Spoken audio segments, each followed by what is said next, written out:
కృష్ణం వందే జగత్. ఎప్పుడు ఆశీర్వాదాలు మరి పెద్దల ఆశీర్వాదాలు ఎప్పుడు ఉండాలని నేను తెలుగుతున్నాను. థ్యాంక్ యూ ప్రమోద్ గారు.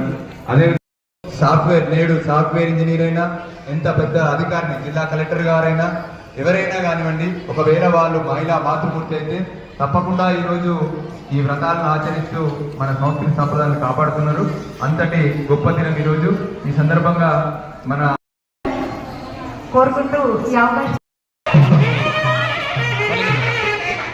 ఓం లక్ష్మీ నమః, ఓం పద్మాయే నమః, ఓం సతే నమః, ఓం సావిత్రే నమః, ఓం విజయాయ నమః, ఓం దేవసేనాయ నమః, ఓం సదాయ నమః, ఓం స్వహాయ నమః. గారి కార్యక్రమం చేతి మీదుగా ఈ రోజుటి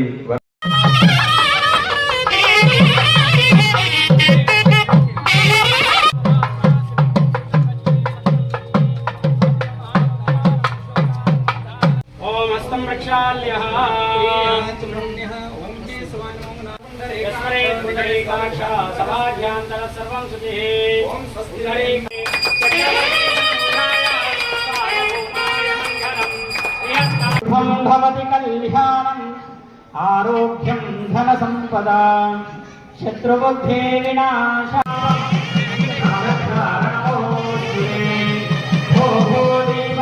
హిందూ ఉత్సవ సమితి ప్రతి ఏటా కూడా శ్రావణ మాసంలో 2వ శుక్రవారం చేస్తున్నటువంటి ఇలాంటి కార్యక్రమం మనకు ఉండడం మన అదృష్టంగా భావిస్తూ పాల్గొనడం జరుగుతుంది.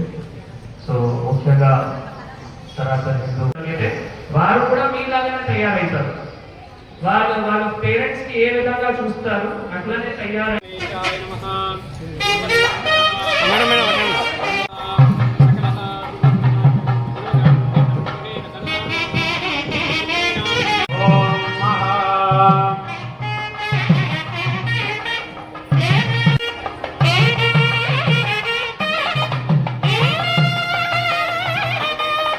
ఓం దేవసేనాయ నమః, ఓం సదాయ నమః, ఓం స్వహాయ నమః, ఓం ఆత్మానాం కులదేవతాయ నమః, ఓం మహేశ్వరే నమః.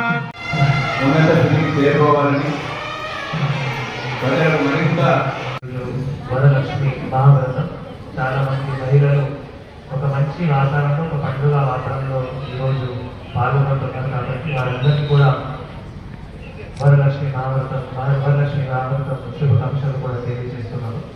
ఈ కార్యక్రమంలో నాతో పాటు పాల్గొంటున్న ఆడియో గారు, తర్వాత సనాతన హిందూ ఉత్సవ కమిటీ సభ్యురాలు, ప్రింట్ ఎలక్ట్రానిక్ మీడియా మహిళలకి అందరికీ కూడా ఈ కార్యక్రమం బేసికల్గా అన్ని ఏర్పాట్లు, ఎందుకంటే సుమారు 500 నుంచి 600 మహిళలు ఈరోజు ఇక్కడే వరలక్ష్మి మహావ్రతం చేస్తున్నారు. కాబట్టి ఈ కార్యక్రమం ఏర్పాట్లు కూడా చేసినందుకు వారందరికీ కూడా శుభాకాంక్షలు కూడా తెలియజేస్తున్నాము. ఇందాక ఆడియో గారు కూడా చెప్పినట్టు మీ అందరికీ తెలుసు దట్ హిందూ ధర్మం చాలా పురాతన ధర్మం. అంటే one of the most oldest religions అంటే హిందూ ధర్మం. మనం ఏ స్థాయిలో ఉన్నా, ఉద్యోగం కావచ్చు, ఒక బిజినెస్ కావచ్చు, ఏమైనా రంగంలో ఉన్నా మన సంస్కృతి, మన సంప్రదాయం తప్పకుండా మనం పాటించుకోవాలి. అవి పాటిస్తే మీరు ఏవైతే పని చేస్తున్నారో ఆ పనిలో ఇంకా మేలు జరుగుతాయి. మీరు ఇప్పుడు ఇంకా సాధిస్తున్నారు, ఒకవేళ అదే మీరు సంస్కృతి సంప్రదాయం పాటిస్తే దానికంటే డబల్ సాధిస్తారు.